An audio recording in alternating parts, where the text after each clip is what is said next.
Good evening everyone, good evening. परिश्रम batch में आप सभी का बहुत बहुत स्वागत है। मैं हूं शैलेंद्र पांडे, आपका फिजिक्स एजुकेटर। कैसे हैं प्यारे बच्चों? Good evening everyone, good evening. Good evening everyone, good evening. परिश्रम बैच में आप सभी का बहुत बहुत वेलकम है, स्वागत है। मैं हूं शैलेंद्र पांडे, सभी प्यारे प्यारे बच्चों का बहुत बहुत वेलकम है। कैसे हैं आप सभी लोग? बैच में आप सभी का ऑडियो वीडियो एकदम चकाचक है भाई। माइंड मैप एनरोल कर लिया है चिंकू जी, बहुत बढ़िया। सभी लोग माइंड मैप सीरीज में खुद को एनरोल कर लेना भाई, एकदम फ्री में है। लो वॉइस है आप सभी लोग। वॉइस क्लियर नहीं आ रही है क्या? एक मिनट में आप सभी का ऑडियो वीडियो एकदम चकाचक है भाई। आओ भाई।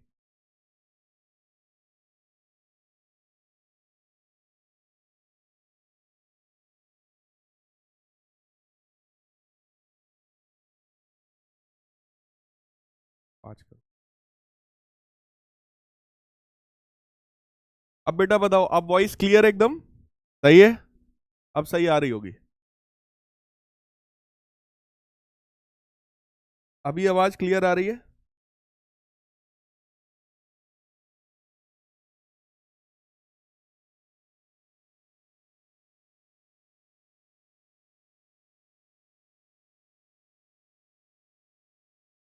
हाँ भाई, आवाज अब तो सही है ना? अब तो आवाज सही आ रही है। चलिए ठीक है भाई, ठीक है। तो सभी लोग माइंड मैप सीरीज में एनरोल कर लीजिए। एनसीईआरटी वाला चैनल पर माइंड मैप सीरीज आएगी, जिसमें आपको हर एक चैप्टर लगभग 45 मिनट्स में मैं वो चैप्टर को रिवाइज करा रहा हूँगा। ठीक है, तो वहां से आपको पूरा का पूरा चैप्टर आपका रिवाइज हो जाएगा। ठीक, तो उम्मीद करता हूँ कल शिक्षक दिवस भी है, तो कल टीचर्स डे के ओकेशन पर पहला लेक्चर आप लोगों को मिल जाएगा, राइट, पहले चैप्टर का। हाँ भाई, अभी सही है ना? अब तो आवाज बढ़िया आ रही है? या आवाज में अभी भी कोई इशू है? हाँ, चेक कर लें यार जरा।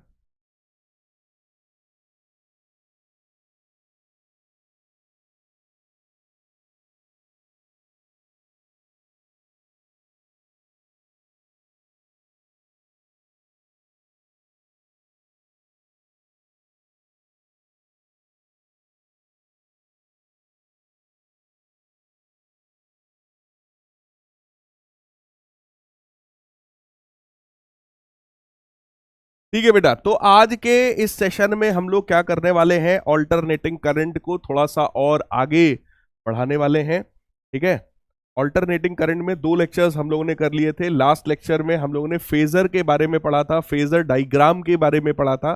ठीक है, तो आज के सेशन में हम लोग क्या करने वाले हैं, alternating current circuit with resistance and inductance, यानी कि एलआर सर्किट। यानी कि यहां पर बेटा अब कॉम्बिनेशन होगा, एलआर सर्किट बोलो या आरएल सर्किट बोलो। आज हम लोग ये पढ़ने वाले हैं। ठीक, दूसरा है आपका आरसी सर्किट, यानी रेजिस्टेंस और कैपेसिटर का कॉम्बिनेशन। आरसी सर्किट के बारे में पढ़ेंगे। ठीक, तीसरा अगर टाइम बचा तो हम लोग सीरीज एलसीआर सर्किट भी पढ़ लेंगे, यानी कि इंडक्टर, कैपेसिटर और रजिस्टर, इन तीनों को अगर कंबाइन करके पढ़ना हो, और साथ ही साथ कुछ बढ़िया बेहतरीन से क्वेश्चंस भी हैं, वो क्वेश्चंस भी हम लोग को करने हैं, राइट। तो ये हमारा आज का पूरा शेड्यूल रहेगा कि आज क्या क्या चीजें हम लोग को कंप्लीट करना है। ठीक है, चलो सबसे पहले मैं आप लोगों को रिवाइज कराता हूं प्यारे बच्चों। किसी भी प्योरली रेजिस्टिव सर्किट में, किसी भी प्योरली रेजिस्टिव सर्किट में बोलो, करंट और ईएमएफ दोनों सेम फेज में होते हैं। Current and EMF are in same phase, दोनों ही सेम फेज में होते हैं। ये आप सबको आई होप याद होगा, मैंने कहा था। ठीक, ये आपका ईएमएफ है और सेम इतने ही एंगल पर करंट है, और एंगल कितना है, ओमेगा टी के बारे में।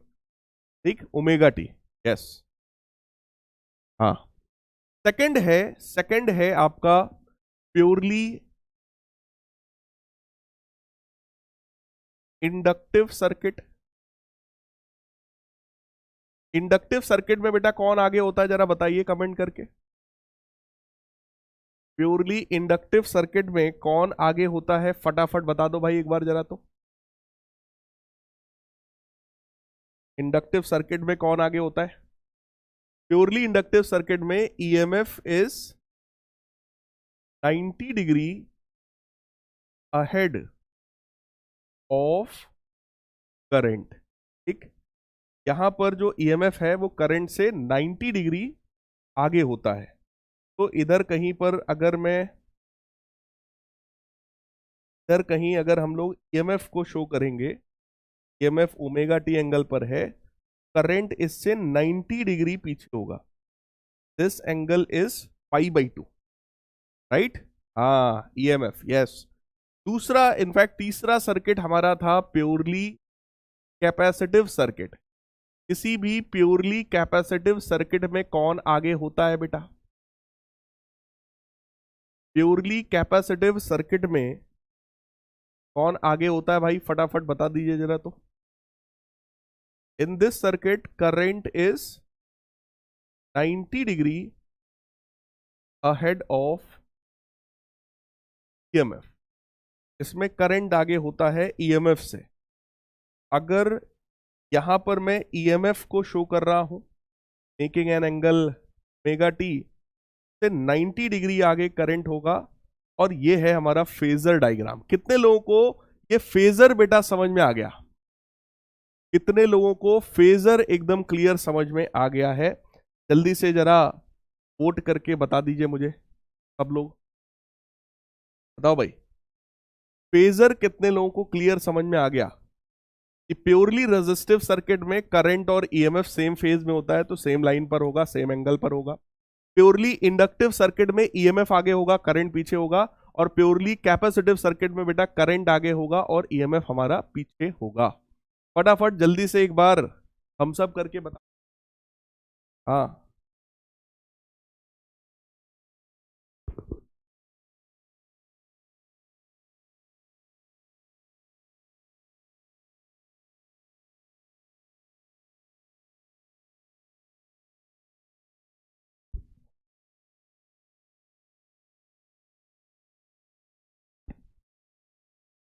जल्दी से आंसर कर दीजिए, फिर आगे बढ़ते हैं। क्या वॉइस का अभी भी इशू आ रहा है? वॉइस लो आ रही है अभी भी क्या? एक आध लोग कमेंट कर रहे हैं सर वॉइस लो है, ऐसा है क्या? हाँ भाई, 88% बच्चों को हमारे फेजर जो है समझ में आ गया है। ठीक, डाउट्स देख लेते हैं। सर एनसीईआरटी वाला में आज लेक्चर आया है भाई? आज ही आ गया है क्या मेरा लेक्चर? मुझे नहीं पता। ठीक सर, ये है, कब खत्म होगा भाई? होने तो दो। Happy teachers day, thank you. Mind map series जो है बेटा वो यूट्यूब पर एक फ्री सीरीज है। ठीक है, एकदम फ्री सीरीज है, वहां से आप देख सकते हो। उसके जो नोट्स हैं वो आपको अपने इस ऐप से मिल जाएंगे, है ना? पीडब्ल्यू ऐप में माइंड मैप सीरीज को देखकर खुद को एनरोल कर लो, फ्री में एनरोल होना है। वहां पर आपको नोट्स वगैरह अच्छे से मिल जाएंगे। ठीक है, हाँ, थैंक यू बेटा। अच्छा, चलिए अब आगे बढ़ते हैं। तो जो हम लोग ने पिछली क्लास में पढ़ रखा था, ठीक है, आज हम लोग उसी को अप्लाई करने वाले हैं। देखो, पिछली क्लास में जब हम लोग प्योरली कैपेसिटिव, प्योरली रेजिस्टिव और प्योरली इंडक्टिव सर्किट की बात कर रहे थे, तो पहले मैंने डिराइव किया था, फिर आखिरी में फेजर डायग्राम बनाया था। ठीक है, लेकिन आज हम लोग क्या करेंगे? आज हम लोग पहले फेजर डायग्राम बनाएंगे, डेरिवेशन बाद में करेंगे। यानी कि जो पिछली क्लास में पढ़ा था, आज उसका बेटा हम लोग को एप्लीकेशन करना है, सेम चीज को हम लोग को अप्लाई करना है। ठीक है, तो आ जाइए जरा इसको अप्लाई करके आपको दिखाता हूं।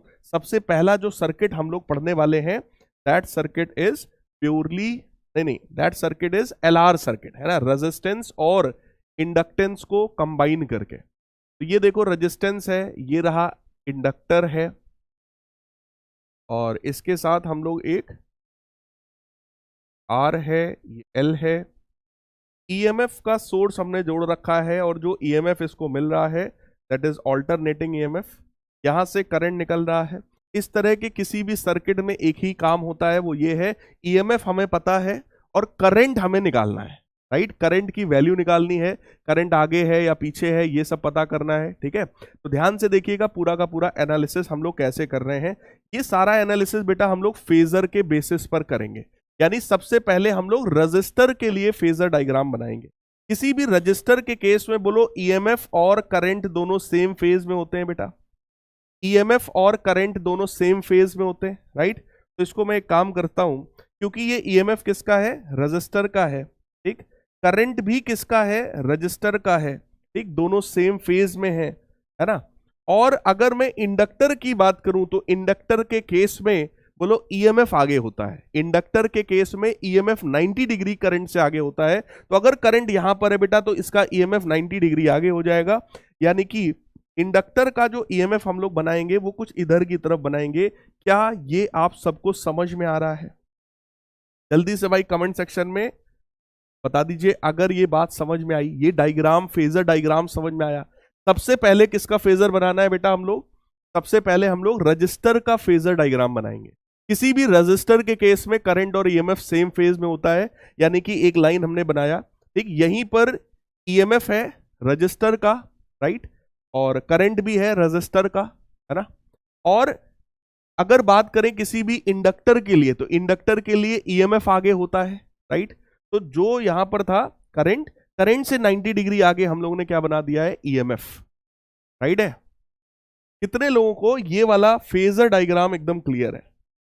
जल्दी से बता दो, फेजर डायग्राम कितने लोगों को ये एकदम परफेक्टली क्लियर है कि हाँ सर ये चीज समझ में आई है कि इसमें क्या किया गया। देखो सारा खेल इसी फेजर का ही है, इसमें दिक्कत होगी तो फिर आगे हर चीज में दिक्कत होगी, और ये क्लियर हो गया तो सब क्लियर हो गया, राइट है। जिन लोगों को नहीं समझ में आया मैं फिर से समझा रहा हूं, ध्यान से मेरी बात को सुनिएगा। देखो किसी भी प्योरली रेजिस्टिव सर्किट की जब हम लोग बात करते हैं तो रेजिस्टिव सर्किट में फेजर डायग्राम बेटा ऐसे बनता था। ईएमएफ भी सेम लाइन पर होता है, करंट भी सेम लाइन पर होता है, दोनों ही सेम लाइन सेम एंगल पर होते हैं क्योंकि दोनों सेम फेज में होते हैं, ठीक है। जब बात करते हैं किसी भी इंडक्टिव सर्किट की तो इंडक्टिव सर्किट में ईएमएफ आगे होता है, तो करंट हम पहले ही दिखा चुके थे, ईएमएफ हम उसके आगे बढ़ गए, क्लियर।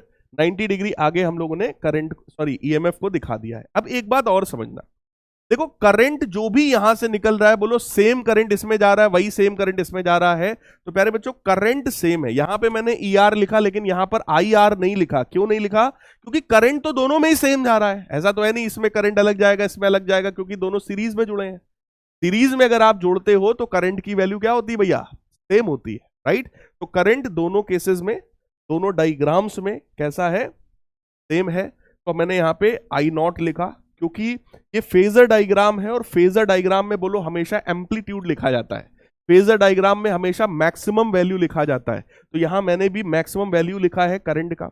एक चीज और समझ लो, ये जो ईआर लिखा है ना बेटा, ये रजिस्टर में जाने वाला मैक्सिमम ईएमएफ है, ये रजिस्टर के अक्रॉस मैक्सिमम ईएमएफ है। तो कहने का मतलब this is E nought R. Actuality में यहां पर क्या होना चाहिए मैं आपको बताऊं, एक्चुअलिटी में हम लोग को यहां लिखना चाहिए this should be E nought R, ऐसा ई नॉट आर। लेकिन बार बार ऐसा लिखते नहीं बनता है ना, बार बार ई नॉट आर, अभी आगे ई नॉट आर का स्क्वायर करना पड़ेगा, ई नॉट एल का स्क्वायर करना पड़ेगा, अंडर रूट लगाना पड़ेगा। तो ऐसा बार बार लिखने मतलब लिखना थोड़ा कंफर्टेबल कम रहता है, इसलिए हम लोग इसको ऐसा लिख देते हैं। बुक्स में भी आपको ऐसा लिखा मिल जाएगा। लेकिन इस ई आर का मतलब क्या है, this is the maximum EMF in register across register, right. ऐसे ही आप यहां देख सकते हैं this is maximum EMF across the inductor. क्या ये बात एकदम क्लियर है? क्या ये बात प्यारे बच्चों एकदम क्लियर है? ठीक है, चलो अब आगे बढ़ते हैं, एनालाइज करते हैं। देखो ईएमएफ हमें पता है और हमारा इंटरेस्ट करंट में है, ठीक है, कि करंट का आखिर क्या है। देखो एक चीज समझो पहले, ये वाला जो ईएमएफ है और ये वाला जो ईएमएफ है, यानी इसके अक्रॉस जो पोटेंशियल डिफरेंस है या ईएमएफ है, और इसके अक्रॉस जो पोटेंशियल डिफरेंस या ईएमएफ है, ठीक है, इन दोनों का वेक्टर सम कितने के बराबर है, ई नॉट के बराबर, ठीक है। यहां पर ईएमएफ को हम लोगों ने रोटेटिंग वेक्टर से रिप्रेजेंट किया बेटा। ईएमएफ को किससे किया है, रोटेटिंग वेक्टर से हम लोगों ने रिप्रेजेंट किया है, करंट को भी किया है, राइट। तो ईएमएफ, ईआर और ईएल, इन दोनों का जो रिजल्टेंट होगा that resultant is equal to E nought. जरा ध्यान से देखो, इसके पैरेलल मैंने यहां से लाइन बनाई और इसके पैरेलल में यहां से लाइन बनाऊंगा लाइक दिस। तो जरा रिजल्टेंट देखना, इसका और इसका रिजल्टेंट अगर हमें दिखाना होगा तो that resultant is like this, और ये रिजल्टेंट है बेटा ई नॉट। ठीक है, यानी कि इसके अक्रॉस ईएमएफ कितना था, ई आर के बराबर, इसके अक्रॉस कितना था, ई एल के बराबर। इन दोनों का रिजल्टेंट है ना ई नॉट, इन दोनों का वेक्टर सम है ना ई नॉट। तो मैंने भी क्या किया, इस ई एल और इस ई आर का क्या किया, वेक्टर सम किया। वेक्टर्स को ऐड करने का तरीका मैंने आप सबको स्टार्टिंग में ही सिखाया था, वो क्या होता है, दैट इज पैरेललोग्राम्स लॉ। तो ये देखो पैरेललोग्राम बनाया बेटा, इसके पैरेलल यहां से लाइन और इसके पैरेलल यहां से लाइन, एक पैरेललोग्राम हमने बनाया। तो पैरेललोग्राम का ये जो डायगोनल होता है यही रिजल्टेंट है। और ई नॉट का एंगल कितना है प्यारे बच्चों, ओमेगा टी। ई नॉट का एंगल भैया कितना है, ओमेगा टी। तो this complete angle is omega t. अब इस डायग्राम को ध्यान से देखो, इस वाले फेजर डायग्राम को ध्यान से देखो और मेरे को कमेंट करके बताओ, ईएमएफ आगे है या करंट आगे है, नेट ईएमएफ आगे है या करंट आगे है, फटाफट बता दीजिए, फटाफट कमेंट करके अब बता दो। इस वाले फेजर डायग्राम को देख करके ईएमएफ आगे है या करंट आगे है, बताओ जल्दी से। Priyam Pandey, very good very good. कौन आगे है भाई, ईएमएफ आगे है, राइट। अगर ईएमएफ ओमेगा टी एंगल बना रहा है ना, ईएमएफ के पीछे कौन है, करंट है। करंट का एंगल देखो कंपैरेटिवली कम है, यानी एक बात अपने को समझ में आ गई कि सर ईएमएफ आगे चल रहा है और करंट पीछे चल रहा है। तो करंट की वैल्यू अगर हमें लिखना है तो वो वैल्यू क्या हो जाएगी, आई बराबर I not sine sine omega t. अब एक चीज जरा समझो, करंट और ईएमएफ को अगर मैं चेक करूं तो दोनों में कितने एंगल का डिफरेंस है बेटा, दोनों में बोलो इतने एंगल का डिफरेंस है, ये एंगल का। इस एंगल को एक नया नाम मैं दे रहा हूं फाई, राइट। इस एंगल को क्या नाम दिया जा रहा है, फेज डिफरेंस फाई। जरा चेक कर लो, क्या इसको हम लोग ऐसा लिख सकते हैं, करंट को बेटा ऐसा लिख सकते हैं, करंट की जो वैल्यू है that is I not, maximum value current की आई नॉट है। और करंट का एंगल चेक करो, ये वाला एंगल होता है ना, ये एंगल कितना होगा, that is omega t minus pi. Clear, इसको देखकर साफ पता चल रहा है कि ईएमएफ करंट से फाई एंगल आगे है। ईएमएफ जो है वो करंट से फाई एंगल प्यारे बच्चों आगे है, राइट। ये वैल्यू यहां पर करंट की आ गई। अब मैटर ये है, देखो यही तो हमारा काम था कि ईएमएफ हमें पता था और हमें करंट का एक्सप्रेशन निकालना था। पिछले लेक्चर में याद करो, यही काम हम लोगों ने किया था पूरे लेक्चर में, राइट। ये करने के बाद फेजर डायग्राम बनाया था। आज हमने सर्किट को देखते ही पहले क्या बनाया, फेजर डायग्राम। फेजर डायग्राम को देखते ही हमने तुरंत करंट की वैल्यू लिख दी। अब सिर्फ हमारा काम यह है कि अगर मेरे को आई नॉट की वैल्यू मिल जाए, भाई आई नॉट क्या चीज है, और ये फाई मिल जाए, ये फाई आखिर कितना है, तो हमारा काम पूरा हो गया, राइट। करंट ही निकालना था। करंट में दो दो चीजें ऐसी हैं जो अननोन है हमारे लिए। ओमेगा तो हम जानते हैं 2 पाई एफ होता है, राइट। ओमेगा यहां पर भी गिवन था, तो ओमेगा से हमें प्रॉब्लम नहीं है, हमको आई नॉट पता होना चाहिए और हमको पाई पता होना चाहिए। तो कैसे देखो वैल्यू निकालेंगे हम लोग, जरा इस वाले ट्रायंगल को देखो, इस वाले ट्रायंगल को देखो। इस वाले ट्रायंगल में अगर हम लोग tan फाई अप्लाई कर दें, पहले मैं फाई की वैल्यू आपको दिखा रहा हूं। tan फाई अगर मैं अप्लाई कर दूं बेटा, tan फाई क्या होता है, परपेंडिकुलर अपॉन बेस। परपेंडिकुलर कितना होगा बेटा, अगर ये EL है तो ये भी क्या होगा, EL, बोलो यार। और ये बेस है, ये बेस कितने के बराबर था, ER। तो tan फाई की वैल्यू बेटा कितनी हो गई, EL upon ER। tan phi की वैल्यू बेटा कितनी हो गई, EL upon ER, right. EL की वैल्यू अगर मैं लिखूं तो EL का मतलब है I नॉट XL और ER का मतलब है I not R। I not से I नॉट कैंसिल हो गया। tan फाई का हमारा फॉर्मूला निकल करके आया XL divided by R। tan phi का बेटा फॉर्मूला क्या निकल करके आया, XL डिवाइडेड बाई R। क्या ये छोटा सा डेरिवेशन आपको समझ में आ रहा है? यहां पर सिंपली tan फाई निकाला इस वाले ट्रायंगल से। tan फाई जैसे लगाओगे परपेंडिकुलर अपॉन बेस, परपेंडिकुलर भैया कितना है, इतने के बराबर, ये क्या है EL के बराबर, और बेस कितने के बराबर था, ER के बराबर। ठीक, EL क्या था, that was the maximum EMF across inductor, तो that is I not XL, और ER क्या है, maximum EMF across resistor, that is I not R, I not से I नॉट कट गया, XL बटे R, that is the value of tan phi. Right, ठीक है भाई। अच्छा सर, ये भी समझ में आ गया सर। तो फाई बेटा निकला, अगर tan फाई हमें पता है तो क्या यहां से फाई निकल आया बेटा? फाई हम लोग लिख सकते हैं ना tan inverse XL by R। जब कभी फाई लिखना होगा, फाई निकालना होगा, तो हम इस तरीके से लिख देंगे तुरंत, tan इनवर्स करके, tan inverse XL divided by R। Ayush कह रहे हैं सर इस वाले ट्रायंगल में 90 कहां है? आयुष भाई ये देखो, ये देखो, ये 90 दिख रहा है, देखो बेटा ये है 90। तो बस इस वाले ट्रायंगल में tan फाई सिंपली अप्लाई कर दिया हमने, बात खत्म हो गई। राइट, अच्छा अगली चीज देखो, अब हमको I नॉट की वैल्यू निकालनी है। आखिर I नॉट कैसे मिलेगा? अगर आप इस वाले डायग्राम को समझ रहे हो तो जरा सोचो, EL और ER का रिजल्टेंट है ना E नॉट। बेटा पैरेललोग्राम्स लॉ अगर मैं लगाऊं, जरा चेक कर लेना, क्या E नॉट स्क्वायर बराबर EL square plus 2E nought EL cos phi हो जाएगा, 2ER EL कॉस, और इन दोनों के बीच का अगर मैं एंगल देखूं तो एंगल कितना है, 90 डिग्री के बराबर। भाई ये ER और ये EL के बीच का एंगल बेटा कितना है, 90 के बराबर। पैरेललोग्राम्स लॉ क्या होता है, आर स्क्वायर बराबर A square plus B square plus 2AB cos theta. Theta उन दोनों के बीच का एंगल है जो कि यहां पर कितना है, 90 डिग्री के बराबर। राइट, 90 डिग्री के बराबर। तो जरा चेक कर लीजिए सभी लोग, this will simply become, value आइए रख देते हैं, this will simply become I not R का whole square, I not XL का होल स्क्वायर, ये cos 90 पूरा टर्म ही जीरो हो गया, this is equal to E nought square.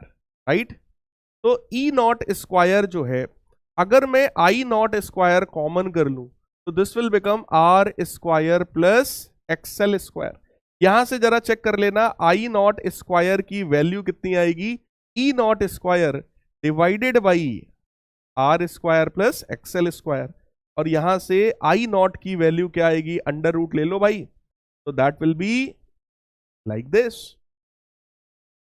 क्या आप सभी को ये वाला स्टेप समझ में आया? मैंने क्या देखा, मैंने देखा कि भाई EL और ER का रिजल्टेंट कौन है, E नॉट। तो ये रिजल्टेंट हमने कैसे निकाला है, vector sum parallelograms law.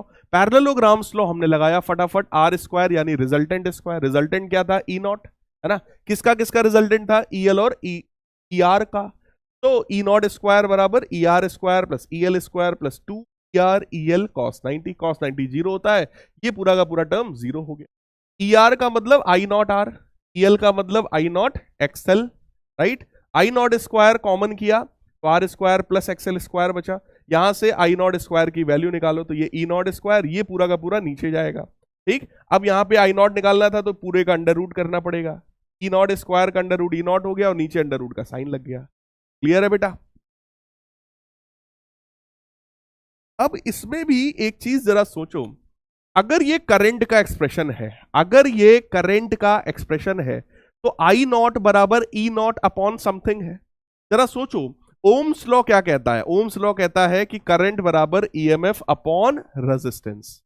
Current बराबर क्या होता है, EMF अपॉन रेजिस्टेंस, है ना। यानी कि ये नीचे जो भी लिखा हुआ है, ये जो चीज है, ये कुछ रेजिस्टेंस टाइप की चीज होनी चाहिए, है ना, ये कुछ रेजिस्टेंस टाइप की चीज होनी चाहिए। लेकिन रेजिस्टेंस वर्ड तो सिर्फ रजिस्टर के लिए लिखा जाता है, तो यहां पर एक नया नाम हम लोग देंगे और वो नया नाम है इंपीडेंस। नया नाम क्या है, इस पूरे को एक नया नाम दिया जाएगा, that is impedance, denoted by Z। Right, तो ये तुम्हारा बन जाएगा, ये बन जाएगा I नॉट बराबर E nought by Z।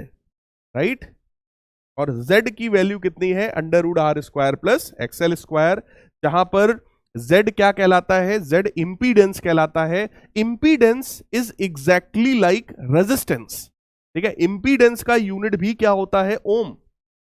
Impedance का यूनिट भी क्या होता है, ओम। रेजिस्टेंस जैसी ही चीज है, लेकिन सर फिर ये नया नाम क्यों लिया है? देखो, जब भी वर्ड, सुनना मेरी बात को ध्यान से, जब भी वर्ड रजिस्टर यूज होगा, यानी कि जब भी रजिस्टर की बात करेंगे तो उसके लिए क्या टर्म यूज होता है, रेजिस्टेंस, ठीक है, आर से डिनोट करते हैं।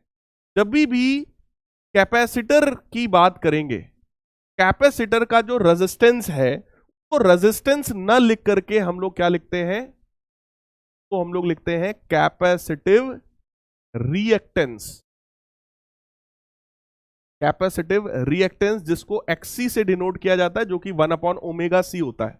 कभी भी इंडक्टर की बात करेंगे, अगर इंडक्टर की बात, तो उसके लिए नाम क्या यूज करेंगे हम, इंडक्टिव रिएक्टेंस। इंडक्टिव रिएक्टेंस, और उसको एक्सेल से डिनोट करेंगे, जो कि ओमेगा एल के बराबर होता है। और कहीं ना कहीं ये सब रेजिस्टेंस को ही रिप्रेजेंट कर रहा है ना, कि भाई कैपेसिटर लगा है तो उसका क्या रिएक्टेंस है, इंडक्टर लगा है उसका क्या रिएक्टेंस है, रजिस्टर लगा है उसका क्या रिएक्टेंस है। रजिस्टर के रिएक्टेंस को रेजिस्टेंस बोलते हैं, कि भाई वो कितना ऑब्स्टिकल वहां पर क्रिएट करेगा, है ना। और अगर सोचो, ये तो आर सी और एल की बात हो गई, है ना। अगर इनका कॉम्बिनेशन है, कभी भी अगर इनका कॉम्बिनेशन है, चाहे वो एल एंड आर का कॉम्बिनेशन हो, राइट, चाहे वो आर एंड सी का कॉम्बिनेशन हो, चाहे वो एल सी एंड आर का कॉम्बिनेशन हो, है ना, कोई सा भी कॉम्बिनेशन अगर है, या फिर आपका एल एंड सी का कॉम्बिनेशन हो, कोई सा भी कॉम्बिनेशन की बात अगर कर रहे हो, तो नाम क्या देंगे हम लोग, इंपीडेंस। यानी पूरे सर्किट का जो रेजिस्टेंस होता है, that is denoted as impedance, पूरे सर्किट का, है ना। तो यहां पर ये जो पूरा सर्किट है, जो कि एलआर सर्किट है, तो इस पूरे सर्किट का इंपीडेंस कितना है, पूरे सर्किट का रेजिस्टेंस कितना है, जेड के बराबर। क्लियर है? क्या आप सभी को अभी ये बात समझ में आई है? जल्दी से बता दो भाई, क्या ये बात सभी को समझ में आई है? रेजिस्टर के लिए रेजिस्टेंस, कैपेसिटर के लिए कैपेसिटिव रिएक्टेंस, इंडक्टर के लिए इंडक्टिव रिएक्टेंस, और कभी भी कॉम्बिनेशन हो, एलआर सर्किट हो, आरसी सर्किट हो, एलसीआर हो या एलसी सर्किट हो, तो वहां पर पूरे सर्किट का जो रेजिस्टेंस होता है वो इंपीडेंस कहलाता है बेटा। That is known as impedance, right. Resistance का जैसा ही टर्म है, लेकिन रेजिस्टेंस वर्ड हम सिर्फ रजिस्टर के लिए लिखेंगे, सही है। कितने लोगों को अल्टरनेटिंग करंट वाले चैप्टर से डर लग रहा है? जल्दी से बता दो जरा। हाँ भाई, कितने लोगों को अल्टरनेटिंग करंट वाले इस चैप्टर से भाई साहब डर लग रहा है? फटाफट बता दीजिए। दीक्षा को मजा आ गया, जल्दी बताओ भाई, कितने लोगों को डर लग रहा है इस चैप्टर से कि सर ये पता नहीं क्या है?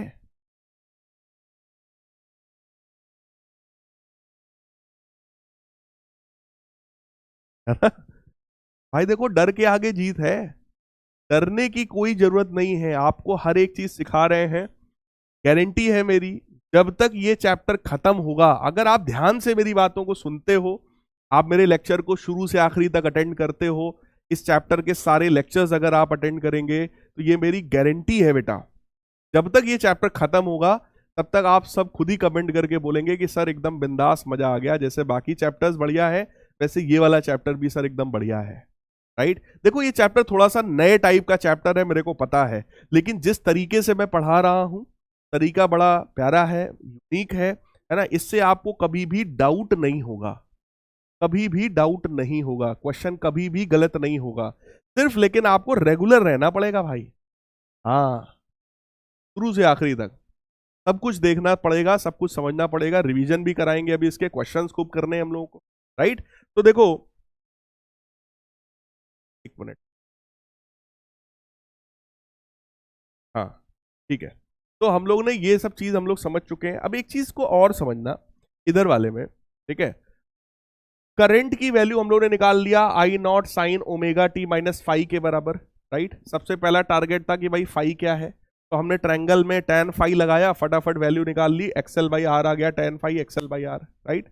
हमें करंट भी नहीं पता था, तो हमने करंट की वैल्यू निकाल ली खटाक से, ई नॉट बाई जेड, और जेड कितना है under root R square plus XL square.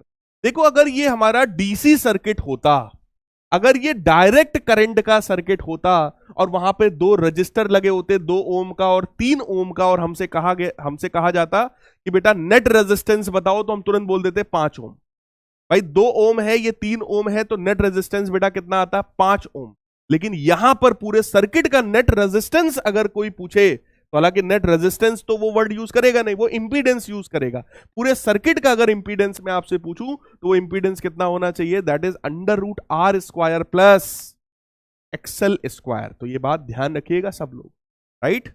अच्छा एक चीज और समझो, ये वाला जो ट्रायंगल है, इसी वाले ट्रायंगल को मैं बना रहा हूं इधर, देखना राइट एंगल ट्रायंगल है भैया, उसी वाले ट्रायंगल को मैं बना रहा हूं।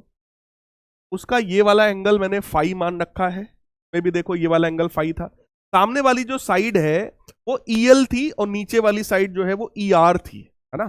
तो सामने वाली साइड को ईएल की बजाय मैं क्या लिख रहा हूं एक्सएल, और ईआर की बजाय मैं क्या लिख रहा हूं सिर्फ आर। यानी कि मैं सिर्फ और सिर्फ किसकी बात कर रहा हूं, रेजिस्टेंसेस की, है ना। भाई सर्किट 2 चीजों का था ना, एल आर सर्किट, इंडक्टर था और रेजिस्टर था, 2 ही चीजें थी सर्किट में, है ना। तो बेटा इंडक्टर का जो रिएक्टेंस था एक्सएल, और रेजिस्टर का जो था एक्सी, है ना। और ध्यान से देखो tan फाई की वैल्यू एक्सएल बटे आर भी आई थी, tan फाई की वैल्यू एक्सएल बटे आर भी आई थी, है ना। तो ये जो ट्रायंगल बन गया, इस ट्रायंगल को नाम दिया जाता है इंपीडेंस ट्रायंगल, क्योंकि ये ट्रायंगल ऐसा है जो कि इस पूरे सर्किट में जो जो रेजिस्टेंसेस हैं, ये केवल उन रेजिस्टेंसेस को रिप्रेजेंट कर रहा है। और साथ ही साथ सोचो, ये जो हाइपोटेनस है, यही मेरे प्यारे बच्चों क्या होगा, जेड होगा। ये जो हाइपोटेनस है यही जेड है। और यहां से आप देखो, आपको दोनों फॉर्मूले तुरंत मिल रहे हैं, कौन कौन से, tan फाई की वैल्यू कितनी है एक्सएल बटे आर, और जेड हमारा कितना हो गया बेटा, अंडर रूट के अंदर पाइथागोरस लगाओ, अंडर रूट के अंदर R square plus XL square, right. और अगर मैं आपसे यहां से पूछ दूं कि भाई कॉस फाई बता दे जरा कितना है, कॉस फाई कितना होगा, तो बेटा कॉस फाई की वैल्यू जरा बता दो फटाफट, कॉस फाई कितना है, बेस अपॉन हाइपोटेनस, यानी कि कॉस फाई हो जाएगा R by Z. Cos phi का एक इंपॉर्टेंट रोल है, इसलिए मैंने कॉस फाई आपको बताया है ना। tan फाई हो गया कॉस फाई, साइन फाई का कोई इंपॉर्टेंट रोल यहां फिलहाल नहीं है, इसलिए अभी हम उसकी बात हम लोग नहीं कर रहे हैं। बाकी साइन फाई अगर कोई पूछे तो साइन फाई भी आप बता ही सकते हो, कोई बहुत बड़ी बात तो है नहीं। साइन फाई कितना हो जाएगा, that will B XL by Z, लेकिन उसका कुछ इंपॉर्टेंट रोल नहीं है, इसलिए मैं उसकी बात आपसे नहीं कर रहा हूं। क्लियर है भाई। तो ये जो ट्रायंगल होता है जिसमें सिर्फ रेजिस्टेंसेस को दिखाया जाता है, that triangle is known as impedance triangle, ठीक है।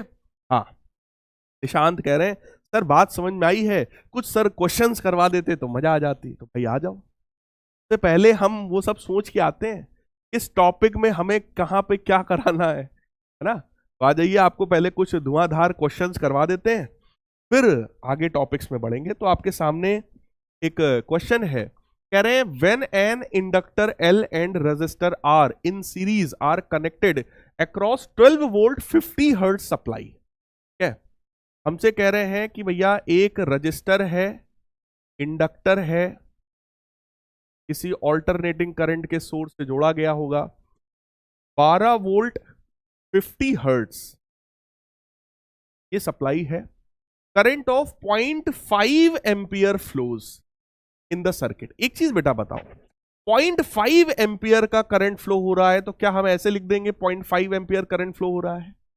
बताओ भैया, ये ऑल्टरनेटिंग करंट का सर्किट है, तो ये बेटा कौन सा करंट होगा? ये कौन सा करंट है प्यारे बच्चों? This is RMS value of current. जो भी कांस्टेंट वैल्यू दी जाती है वो कौन सी वैल्यू होती है? RMS value, right. ये आरएमएस वैल्यू है। कह रहे हैं the current differs in phase from the applied voltage by pi by 3 radian. हमसे कह रहे हैं जो करंट है वो वोल्टेज के साथ पाई बाई 3 रेडियन के फेज डिफरेंस पर है। तो फेज डिफरेंस यानी कि फाई, आप लोगों को फाई की वैल्यू दी गई है, यहां पर फाई की वैल्यू दी गई है, फेज डिफरेंस कितना है पाई बाई 3। कौन आगे है कौन पीछे है ये नहीं बताया गया है ना, लेकिन ये पता है कि current differs in phase from the applied voltage. कह रहे करंट अप्लाइड वोल्टेज से पाई बाई 3 फेज डिफरेंस पर है, आगे भी हो सकता है पीछे भी हो सकता है। फिलहाल फाई की वैल्यू पाई बाई 3 है। कह रहे calculate the value of R. इस रेजिस्टेंस की वैल्यू आप मेरे को बता दो, ये हमारा क्वेश्चन। आपके सामने क्वेश्चन का सारा डेटा मैंने दे दिया है ना। जरा प्यारे बच्चों सॉल्व करने की कोशिश करो सब लोग जरा। तो कैसे सॉल्व करोगे? ए बी सी डी ये 4 ऑप्शंस आपके पास है, राइट?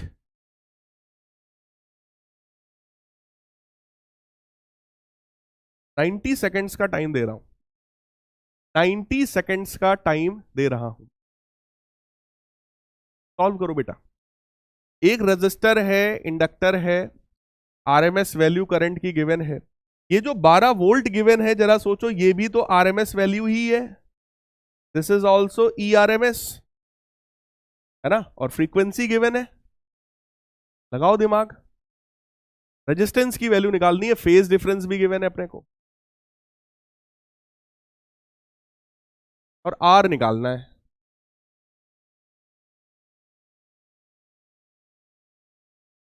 जल्दी से बता दो भाई।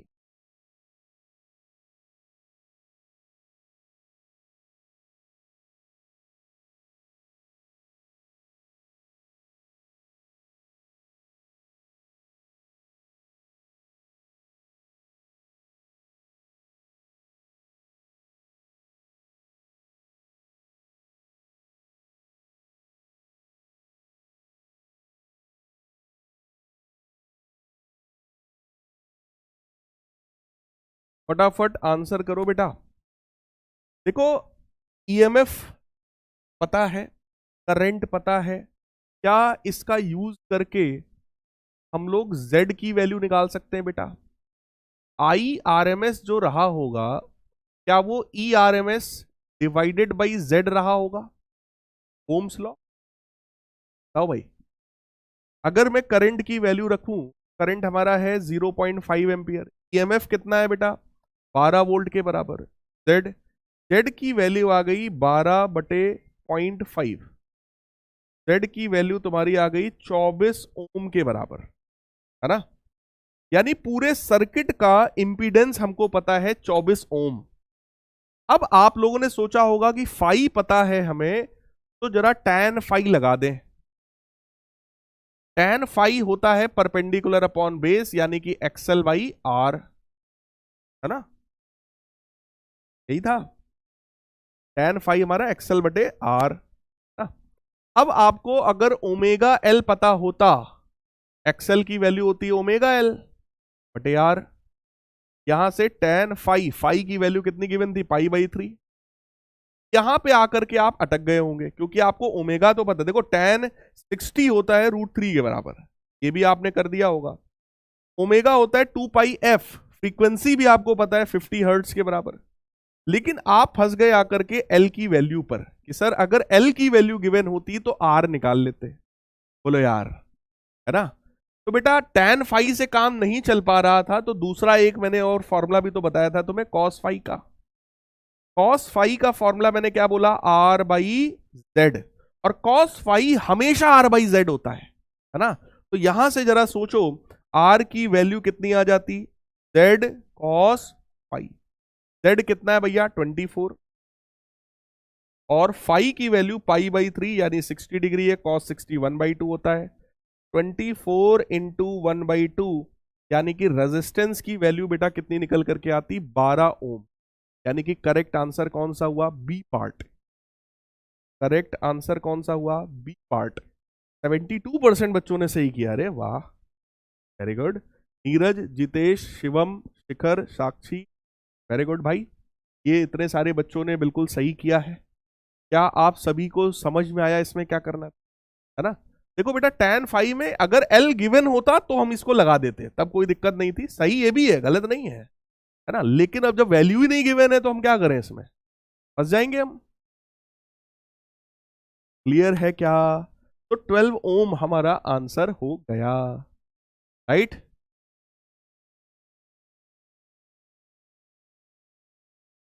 हाँ, चलिए ठीक है। तो 12 ओम हमारा करेक्ट आंसर है। नेक्स्ट क्वेश्चन देखो, ये भी सीबीएसई में आया हुआ क्वेश्चन है। A bulb of resistance 10 ohm connected to an inductor of inductance L. एक बल्ब है जिसका रेजिस्टेंस है 10 ओम, उसको एल से जोड़ा गया है, is in series with N AC source marked 100 volt 50 hertz. If the phase angle between the voltage and current is pi by 4 radian. देखो क्या क्या गिवन है। रेजिस्टेंस गिवन है हमें 10 ओम का, इंडक्टेंस की वैल्यू हमें निकालनी है, और आरएमएस वोल्टेज हम लोग को पता है दैट इज 100 वोल्ट, फ्रीक्वेंसी हमें पता है 50 हर्ट्ज, फेज एंगल बेटा फाई गिवन है हम लोगों को पाई बाई 4 रेडियन के बराबर। हमसे कह रहे हैं एल की वैल्यू बता दो। कुछ सेम वैरायटी का क्वेश्चन है, सेम वैरायटी का क्वेश्चन है। अगेन 90 सेकेंड्स का टाइम दे रहा हूं, फटाफट सॉल्व करो। सेम वैरायटी है, 90 सेकेंड्स का टाइम है, सॉल्व करो बेटा।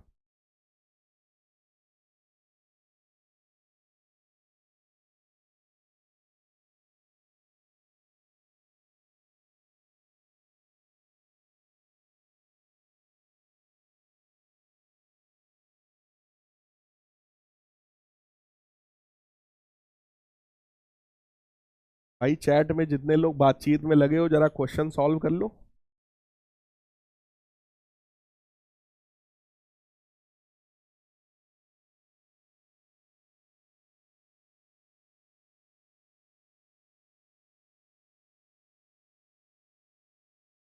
सॉल्व करो भाई।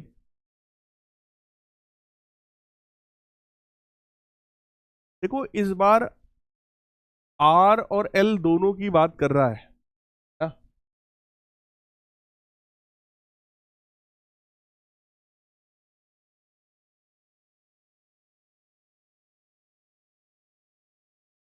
tan फाई आप लगा सकते हैं।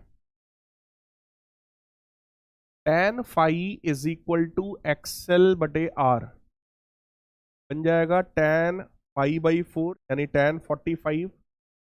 एक्सएल है ओमेगा एल, और आर गिवन है 10 ओम के बराबर। tan फाई 1 होता है, इसको 2 पाई एफ लिखा जा सकता है। फ्रीक्वेंसी कितनी है भाई, 50 hertz. Pi F L divided by 10, 0 0 cancel होगा।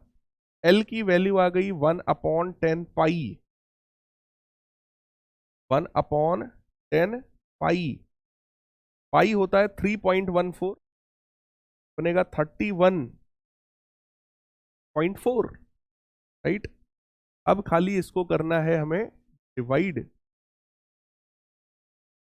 31 डिवाइड करेंगे, एल की वैल्यू आएगी 0.0318, 0.0318 हेनरी।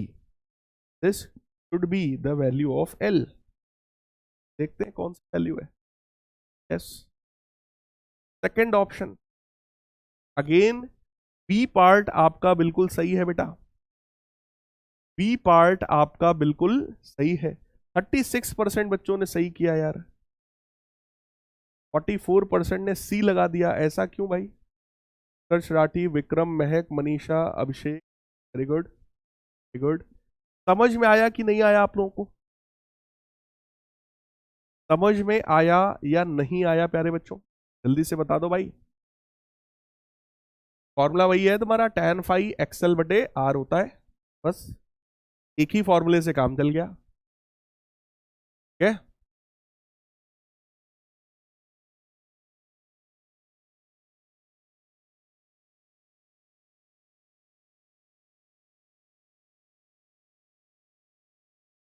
नेक्स्ट अगला क्वेश्चन देखो।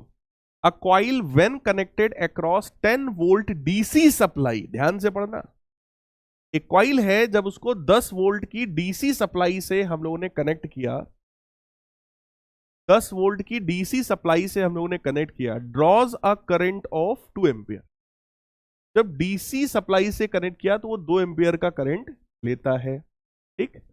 When it is connected across 10 volt 50 hertz AC supply, जब ऑल्टरनेटिंग करंट के सोर्स से जोड़ा गया, same coil draws a current of 1 ampere. देखो डायरेक्ट करंट वाले सर्किट में वो 2 एम्पियर का करंट ले रहा था, अभी वो 1 एम्पियर का करंट ले रहा है। Explain why it draws lesser current in the second case, hence determine self inductance of the coil. और कह रहे हैं पाई जहां भी आए उसकी वैल्यू 3 ले लेना।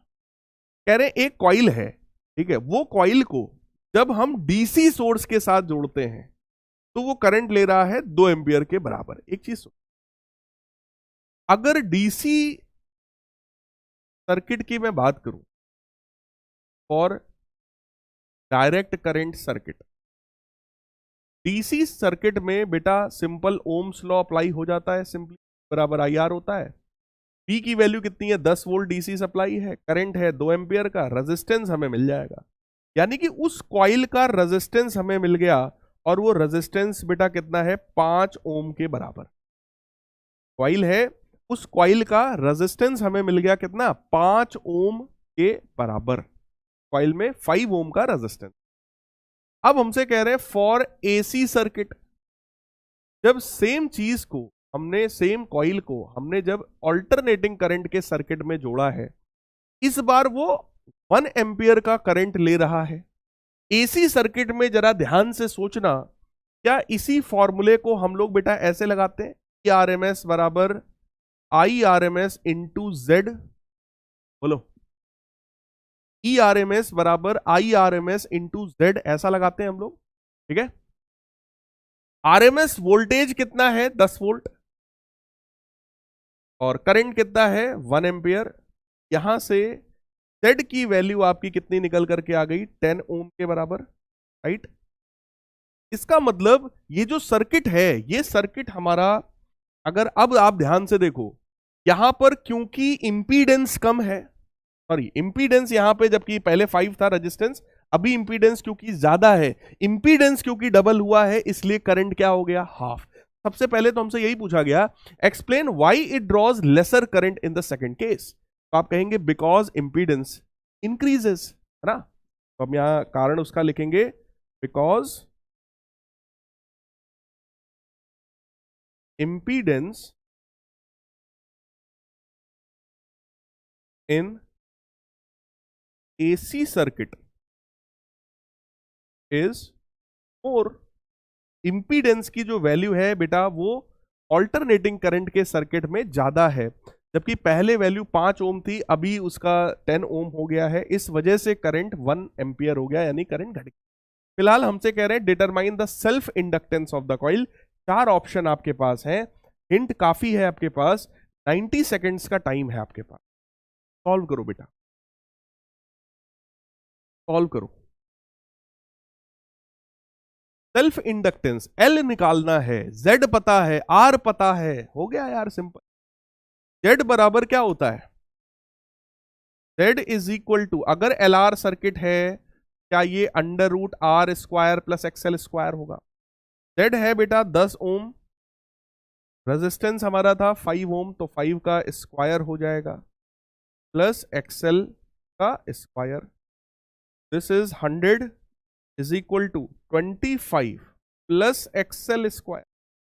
बेटा एक्सएल स्क्वायर की वैल्यू 100 माइनस 25, एक्सएल की वैल्यू कितनी हो जाएगी, अंडर रूट के अंदर 75 ओम। लेकिन हमसे तो एल पूछा गया है, एल कितना है भैया, सेल्फ इंडक्टेंस कॉइल का कितना है ना।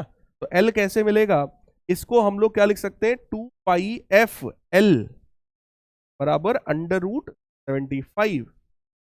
एल वैल्यू आ जाएगी under root 75 divided by 2 pi F, यानी 2 पाई, और फ्रीक्वेंसी कितनी गिवन थी भाई क्वेश्चन में, फ्रीक्वेंसी हमें गिवन थी 50 हर्ट्ज, तो वो 50 में यहां पे और रख दूंगा। तो this is this will become under root 75 divided by 100 pi, है ना। इसी को करना है हमें सॉल्व। 75 का under root divided by 100 divided by pi 0.14, तो 0.075। दिस वैल्यू इज 0.0275 को राउंड ऑफ कर लो भैया, 8 बना लो। और हेनरी, हमारा आंसर कौन सा आया बेटा? आंसर हमारा कौन सा? 0.028 हेनरी, ना। ए ऑप्शन आपका एब्सोल्यूट राइट है। 35% बच्चों का बिल्कुल सही है। बहुत सारे लोग देखो एकदम ऐसे ही ताजा मार रहे हैं। शिवम, जितेश, साइली, रिकेश, उत्कर्ष, सभी का सही है। देखो जितने लोगों को समझ में आ गया जल्दी से जरा एक बार हार्ड स्पैम कर दो यार। जितने लोगों को समझ में आ गया है फटाफट एक बार हार्ड स्पैम कर दीजिए, फटाफट हार्ड स्पैम कर दीजिए।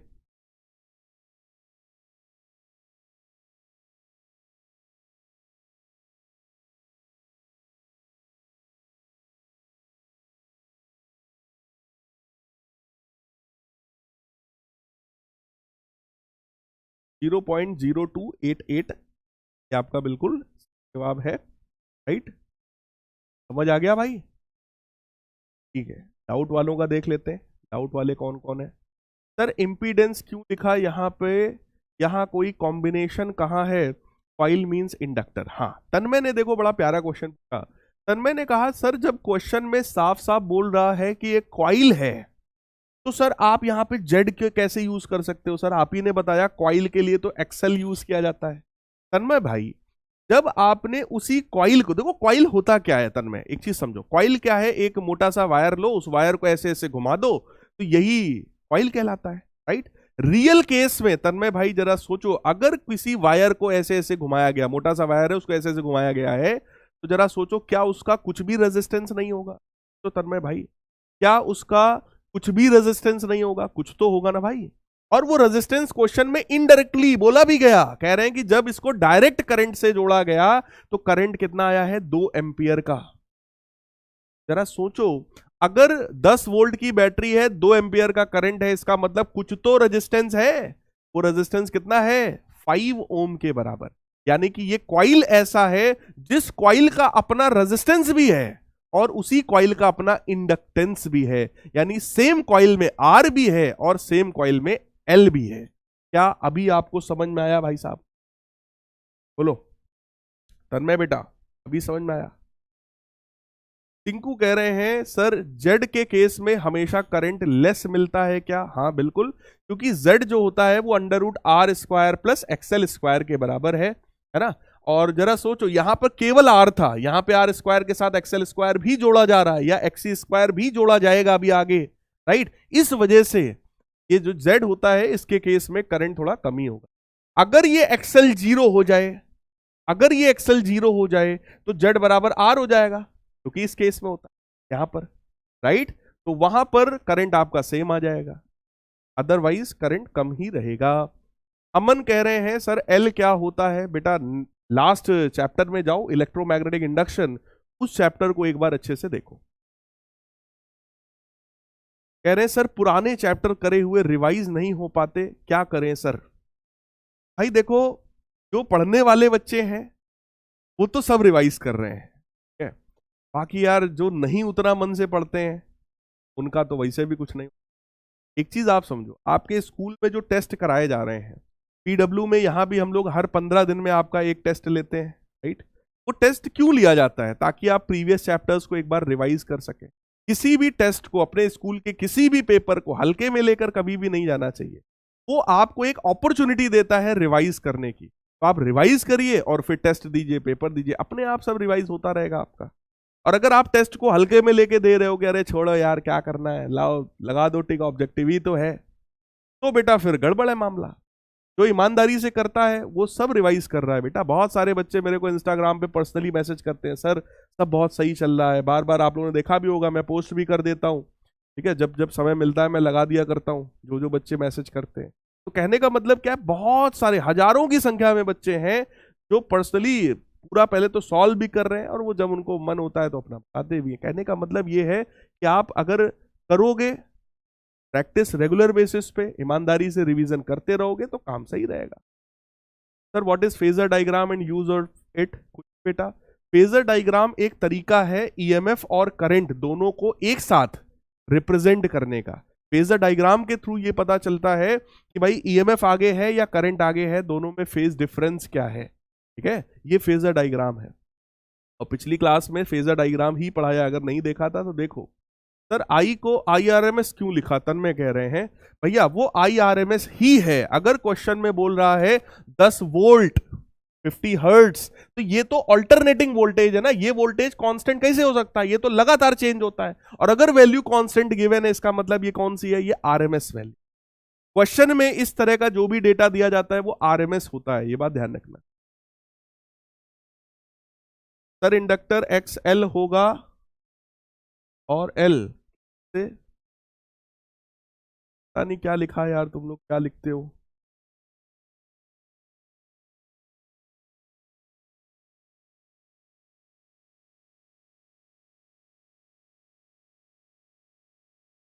ये चैप्टर किस डेट तक खत्म हो जाएगा, इसमें कितने लेक्चर्स लोगे? बेटा इसमें करीबन 7 लेक्चर मैं लूंगा, ठीक है। कंचन कह रहे हैं सर मुझे क्लास में समझ आता है लेकिन जब क्वेश्चन बनाने जाते हैं तो कुछ समझ में ही नहीं आता है उसमें कौन सा फॉर्मूला लगा है। कंचन क्योंकि क्लास में इसलिए समझ में आ रहा है क्योंकि टीचर आपको अपनी स्टाइल में समझा रहा है हर एक चीज, ठीक है, आपको हर एक चीज रिलेट करके मैं दिखा रहा हूं इसलिए आपको समझ में आ रहा है। और जब आप अकेले में खुद से जब आप लगा रहे हो तो क्वेश्चन आपसे उतने ज्यादा इसलिए नहीं बन रहे हैं कि वहां पर शायद मैं नहीं हूं चीजों को कनेक्ट करने के लिए। तो वो कनेक्ट करने का काम आपको अपने ब्रेन से करना है। वो कैसे होगा, जब कॉन्सेप्ट्स एकदम क्लियर होंगे, रिवीजन आपका बढ़िया चलता रहेगा, डेरिवेशन सारे आपके दिमाग में, यानी कि कॉन्सेप्ट वाला पार्ट अगर बहुत मजबूत होगा, राइट, तो आपसे क्वेश्चंस बनना शुरू हो जाएंगे। और एक चीज मैं आपको और बता दूं प्यारे बच्चों, सब लोग एक चीज को बहुत ध्यान से सुनना। देखो यहां पर जो मैं इतने सारे क्वेश्चंस लेकर के आता हूं, एक बार पहले पूरा सॉल्व करता हूं खुद से, फिर आपको सॉल्यूशन भी दे देता हूं। आखिर कभी आपने इसका कारण सोचा है कि क्यों ऐसा है, क्यों ऐसा मैं करता हूं? आपको इतने सारे क्वेश्चंस हर एक चैप्टर में मैं क्यों करवाता हूं? आप लोगों ने खुद ऐड किया था, जोड़ करके देखा था, हर एक चैप्टर में लगभग हम लोग 60 70 या 80 75 के आसपास क्वेश्चंस हर चैप्टर में हम लोग लगभग करते आ रहे हैं। जिस चैप्टर में जैसे क्वेश्चंस है, राइट, तो उतने हम लोग लगभग कर रहे हैं। हर क्लास में मैं आपको 8 से 10 क्वेश्चंस करवा देता हूं। क्यों? ताकि आपका क्वेश्चन अटेम्प्ट करने का जो अप्रोच हो वो अप्रोच सही हो जाए। बेटा क्वेश्चन सही होना उतना जरूरी नहीं है जितना अप्रोच सही होना जरूरी है। अप्रोच क्या होता है सर? अप्रोच होता है जब क्वेश्चन को हमने पढ़ा, तुमको यह सीखना चाहिए कि यार जब शैलेंद्र सर क्वेश्चन पढ़ रहे थे तो उन्होंने क्या सोचा था। और एज अ टीचर हम लोग का काम यही है कि जो भी हम सोच रहे हैं उसको हम बोलें। ऐसा नहीं कि हमने क्वेश्चन पढ़ा हमने खट से लिख दिया ना। हम लोग जब क्वेश्चन पढ़ रहे होते हैं तो हम कुछ ना कुछ सोच भी रहे होते हैं और जो सोच रहे होते हैं वही बोल रहे हैं। आपको यही अप्रोच पकड़ना है। यार जब इन्होंने पढ़ा था कि भाई डीसी है, 10 वोल्ट डीसी सप्लाई है, तो इन्होंने डीसी पे फोकस किया था। फिर इन्होंने कहा था कि भाई 2 एम्पियर का करंट है। उसके बाद इन्होंने बोला कि 10 वोल्ट 50 हर्ट्ज है, तो इन्होंने 10 वोल्ट पे भी फोकस किया था कि ये 10 वोल्ट आरएमएस होता है, राइट। फिर ऐसे ही आगे ये पढ़ते गए कि भाई same coil draws a current of 1 ampere, तो इसका मतलब यार वहां करंट 2 एम्पियर था, यहां पे करंट 1 एम्पियर है। आखिर ऐसा क्यों? आपको यही अप्रोच पकड़ना है। जो बच्चा ये अप्रोच सीख ले गया, और अप्रोच सिखाने के लिए हम लोग देखो लगभग 7-8 महीना 9 महीना जब तक का ये बैच है आपका, राइट, ये इसीलिए आपको ये टाइम दिया जाता है किसी भी एक टीचर के साथ कि उस टीचर की उस स्टाइल को आप पकड़ पाए कि टीचर किसी भी न्यूमेरिकल को किस अप्रोच के साथ स्टार्ट कर रहा। अगर आपने वो अप्रोच सीख लिया तो न्यूमेरिकल्स बनना बेटा आपसे स्टार्ट हो जाएंगे, राइट। अदरवाइज ये फिजिक्स है, इसमें अच्छे अच्छों की हालत खराब हो जाती है भाई। An 80 volt 800 watt heater is to be operated on a 100 volt 50 hertz supply calculate the inductance of the choke required.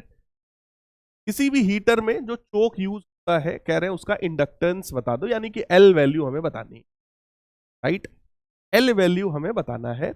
और अगेन जरा चेक कर लो, 80 वोल्ट 800 वॉट, यानी V की वैल्यू कितनी है 80 वोल्ट, और पावर कितना है 800 वॉट।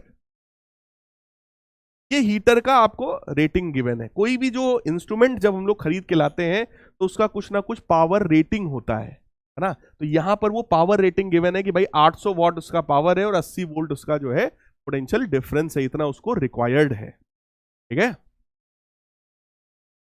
और फिर कह रहे हैं जब इसी को हम 100 वोल्ट 50 हर्ट्ज के सप्लाई से कनेक्ट कर दें, यानी कि आरएमएस सप्लाई से अगर हम कनेक्ट कर देंगे तो इंडक्टेंस हमको निकालना है कितना हो, ठीक है। चलो भाई सब लोग अटेम्प्ट करो, पूरे 2 मिनट का समय दे रहा हूं, 120 सेकंड का टाइम है आपके पास बेटा। ईमानदारी से करो, आपस में बातचीत करने की बजाय अगर आप क्वेश्चन पर कंसंट्रेट करो तो शायद आपका ज्यादा बेनिफिट होगा, है ना। करो जल्दी से करो।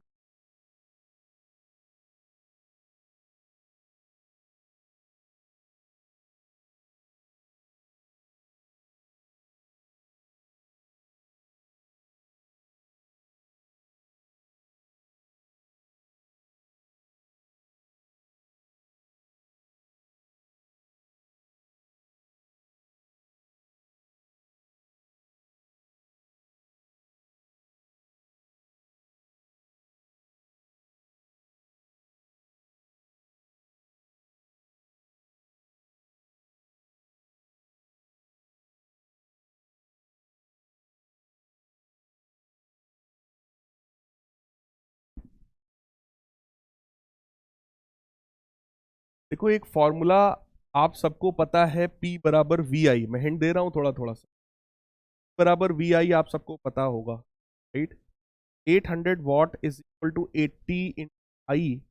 करंट की वैल्यू बेटा कितनी आ गई 10 एम्पियर के बराबर, ठीक। और P बराबर आई आर होता है, 80 वोल्ट है और करंट 10 एम्पियर है।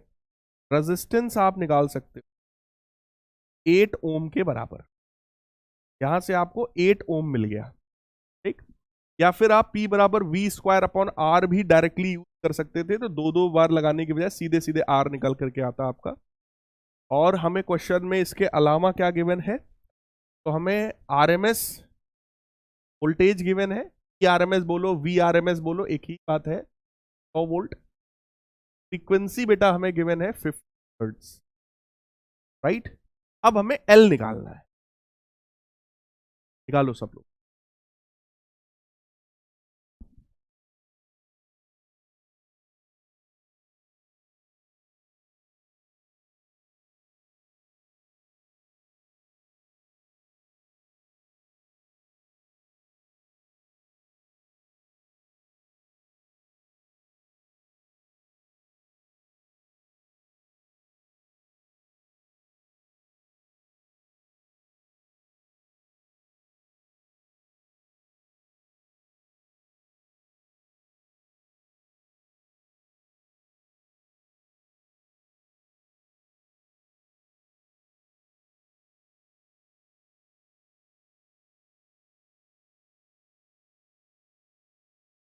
ठीक है, इसके बाद का काम देखो यार, करंट पता है, रेजिस्टेंस पता है, ईएमएफ पता है, तो हम लोग लिख सकते हैं ना I R M S equal to R M S divided by Z.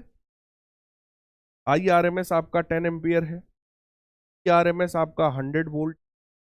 Z की वैल्यू आप लिख सकते हो अंडर रूट के अंदर R square plus XL square, तो आर भी हम निकाल चुके हैं भाई, 8 square plus XL square. Zero से एक जीरो भी कैंसिल हो जाएगा, इधर की तरफ आएगा under root 64 plus XL square that is equal to 10, 4 plus XL square that is equal to 100। XL square की वैल्यू आएगी 100 माइनस 6 यानी 36, और एक्सएल हमारा कितना आ जाएगा 6 ओम, अंडर रूट 6 होता है, राइट। अब इसी एक्सएल को आप ओमेगा एल लिख सकते हैं, ओमेगा एल की वैल्यू है 6 ओम के बराबर ना। ओमेगा आपका होता है 2 पाई एफ और फ्रीक्वेंसी कितनी गिवन है भाई 50 hertz. L is equal to 6, एल की वैल्यू आ गई है 6/100 पाई के बराबर। 6/100 पाई को आइए solve, 6 divided by 100 divided by 3/4, value तुम्हारी आ जाएगी सॉल्व होकर के 2.219 हेनरी, राइट।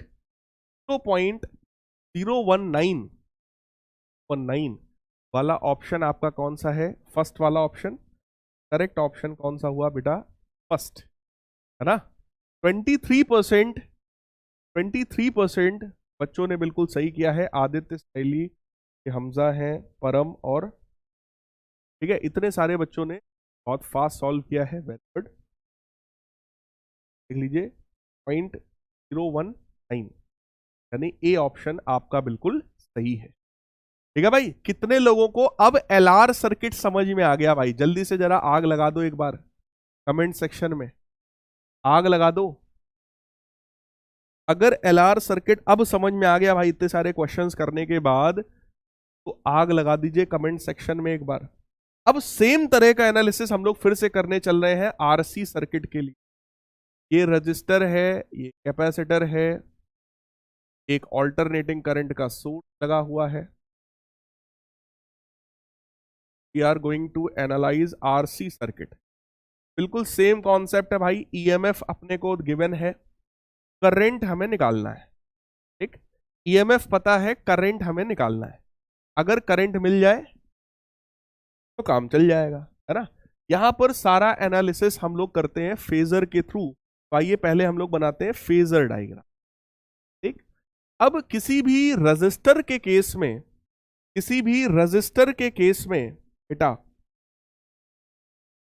रजिस्टर के केस में ईएमएफ और करंट दोनों सेम फेज में होते हैं। यहां से करंट निकलेगा, ईएमएफ यानी कि ईआर और current I not same phase में हो गए। ठीक, इसके रिस्पेक्ट में अगर मैं कैपेसिटर की बात करूं, तो कैपेसिटर के केस में करंट आगे होता है, ईएमएफ पीछे होता है ना। तो करंट तो यहां पर दिखाई पड़ रहा है, ईएमएफ पीछे हो जाएगा, यानी कि ईसी 90 डिग्री हो गया। ये फेजर डायग्राम है रजिस्टर और कैपेसिटर का। मैं फिर से बता रहा हूं, ध्यान से सुन लो। रजिस्टर के केस में ईएमएफ और करंट सेम फेज में होते हैं, तो ई आर, इनफैक्ट ये क्या है, this is E nought R, है ना। लेकिन नॉट बार बार लिखते नहीं हम लोग, लिखने में थोड़ा प्रॉब्लम होता है। तो ई आर और आई नॉट दोनों सेम फेज में है। इसके कंपैरिजन में जब कैपेसिटर की बात करेंगे, कैपेसिटर के केस में करंट आगे होता है, करंट आगे है तो बेटा उसका ईएमएफ पीछे है। क्लियर है? अब जरा ध्यान से देखो, इस ई आर और ईसी का रिजल्टेंट है ना ये ई नॉट। कहेंगे सर ई आर और ईसी क्या है?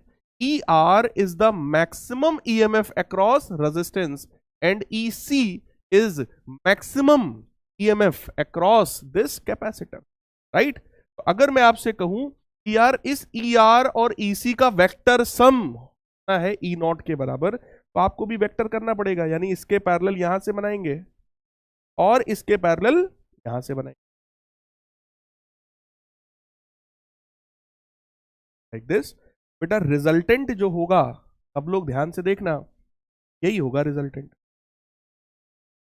दिस इज ई नॉट, और इस ई नॉट का एंगल हमें कितना पता है भैया? ई नॉट का एंगल प्यारे बच्चों कितना पता है हमको? ओमेगा टी के बराबर, राइट। ठीक, इस फेजर डायग्राम को देखकर साफ पता चल रहा है आई नॉट और ई नॉट में कितने का डिफरेंस है? फाई एंगल का डिफरेंस है, राइट। अगर मैं अकॉर्डिंग टू फेजर करंट की वैल्यू लिखूं, तो करंट की वैल्यू कितनी आएगी?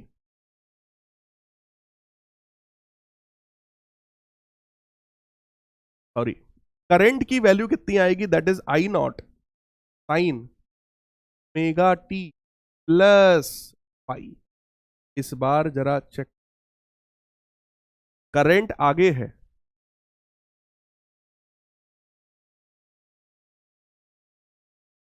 चेक कर लो भाई, करंट आगे है, ईएमएफ पीछे है, तो करंट का एक्सप्रेशन क्या हो जाएगा? I not sine omega T plus pi.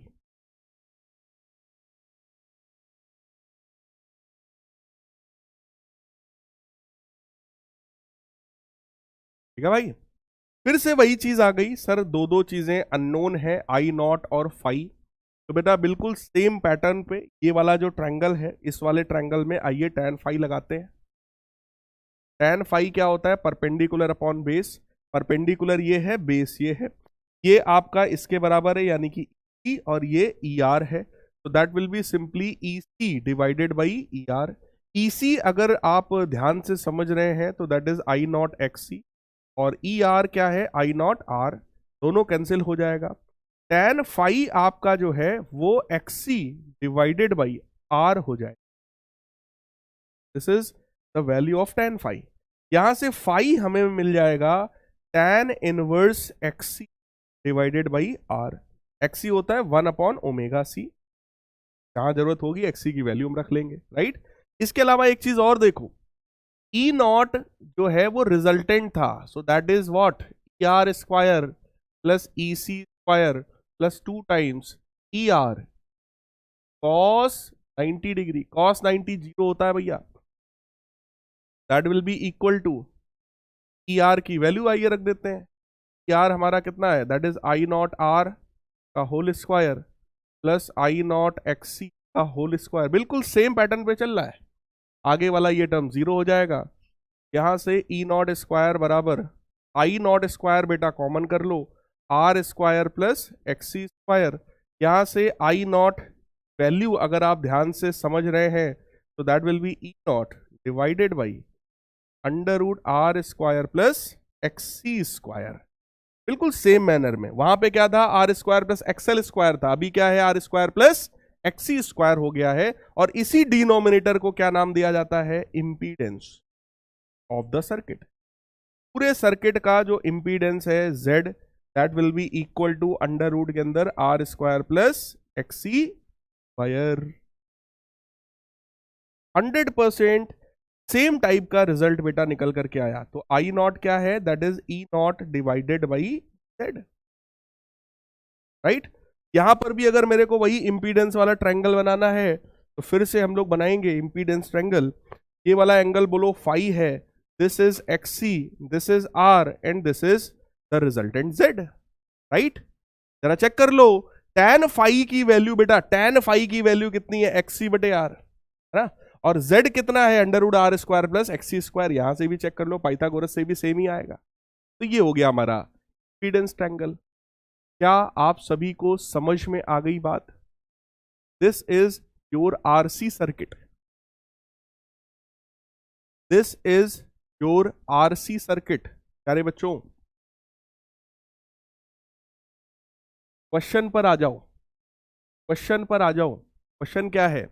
What is the value of current in an AC circuit containing R and C in series across 200 volt 50 hertz AC source? कह रहे हैं बेटा करंट की value बता दो, और अगर करंट की एक कोई कांस्टेंट वैल्यू है, सोचो आरसी सर्किट है ना, आर भी गिवन है, सी भी गिवन है, आरएमएस वोल्टेज भी गिवन है, और फ्रीक्वेंसी भी गिवन है, ठीक है। अगर हमसे ये कहा जा रहा है what is the value of current, और ऑप्शंस देखो एक कांस्टेंट करंट है, क्या ये आरएमएस करंट पूछा जा रहा है? बोलो, क्या यहां पर आरएमएस करंट पूछा जा रहा है बेटा?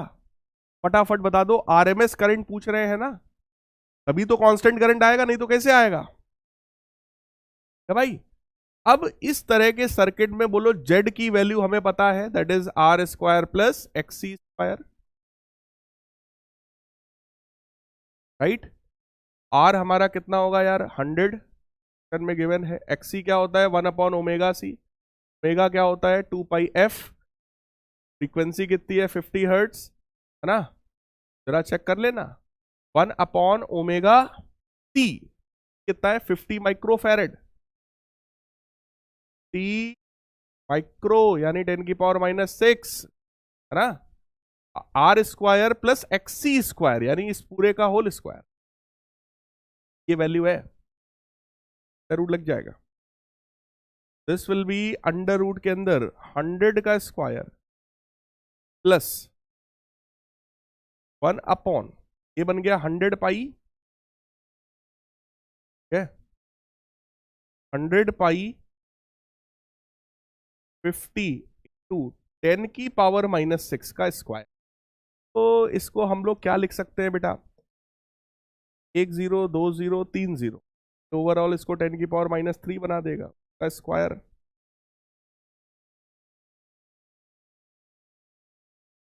हंड्रेड का स्क्वायर प्लस, अब आइए इसको सॉल्व करते हैं, बनेगा 1 अपॉन, जब स्क्वायर करोगे बेटा बहुत ध्यान से समझना, अच्छा मैं लिख दे रहा हूं, 5 पाई 1 0, ये 3 जीरोज हैं, 10 की पावर -3 बना देगा इसको स्क्वायर, बन जाएगा अंडर रूट के अंदर 10 की पावर 4, ये तुम्हारा बन जाएगा 1 अपॉन 25 पाई स्क्वायर इंटू 10 की पावर 6, 10 की पावर 6, राइट, ठीक है। अब कैलकुलेट करना है, देखो इस तरह की कैलकुलेशंस में जनरली बच्चों को प्रॉब्लम आती है ना, इस तरह की कैलकुलेशन में, ओ हो भाई रेजिस्टेंस की जो वैल्यू है वो 10 ओम गिवन थी, मेरे को यहां से 100 दिखाई पड़ा, मैंने 100 ओम लिख दिया, 100 नहीं है 10 है, ठीक है? ये यहाँ पे 10 होगा भाई, यहाँ भी 10, यहाँ 10, बात है, यहाँ भी 10, ये हो जाएगा बेटा 10 का स्क्वायर, यहाँ भी हो जाएगा 10 का स्क्वायर, यहाँ भी हो जाएगा 10 का स्क्वायर, यहाँ पे हो जाएगा 10 स्क्वायर, राइट, ये वैल्यू है हमारी। और चेक कर ले भाई, और तो नहीं कुछ गलत लिखा है, 2 पाई एफ सी की वैल्यू 50 माइक्रो है, ये भी 100 पाई मैंने लिख दिया, 5 पाई इंटू 10 की पावर -3 है, स्क्वायर करेंगे 10 की पावर 6 बन जाएगा, ये भी सही है, 25 pi square. Now can write it 100 plus, इधर से अगर आप 100 बाहर निकाल लो, इससे आप 100 बाहर निकाल लो, ठीक है, तो 100 अपॉन 25 कितना बन जाएगा, 4 डिवाइडेड बाई पाई स्क्वायर 10 की पावर 4, राइट, क्लियर है। फिलहाल यहां से ओवरऑल समझ लो जेड आएगा, ठीक है, हमसे कह रहे हैं करंट की वैल्यू बता दो, तो अब हम निकाल सकते हैं भाई, आई आर एम एस बराबर क्या हो जाएगा, E R M S divided by Z. E R M S हमें गिवन है बेटा 200, तो 200 डिवाइडेड बाई ये वैल्यू वो भी आए 100 प्लस 4 अपॉन पाई स्क्वायर जो होता है वो लगभग 10 के बराबर होता है, लेकिन 2 10 की पावर 4, राइट, इसको तुम्हें सॉल्व करना है और 90 सेकेंड्स का टाइम दे रहा हूं, ऑप्शन कौन सा सही, सब लोग बेटा सॉल्व करो, आंसर बताओ, फटाफट सॉल्व करो, आंसर बताओ।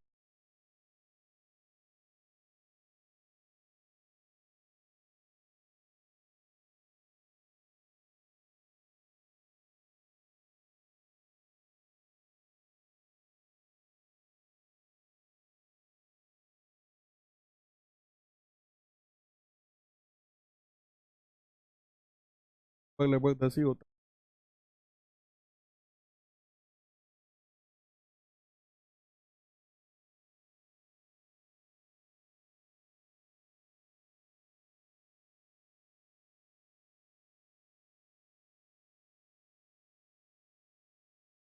3.2,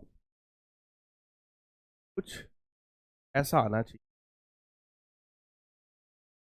this should be the answer, this should be the answer, अब तो बता ही दिया है भाई,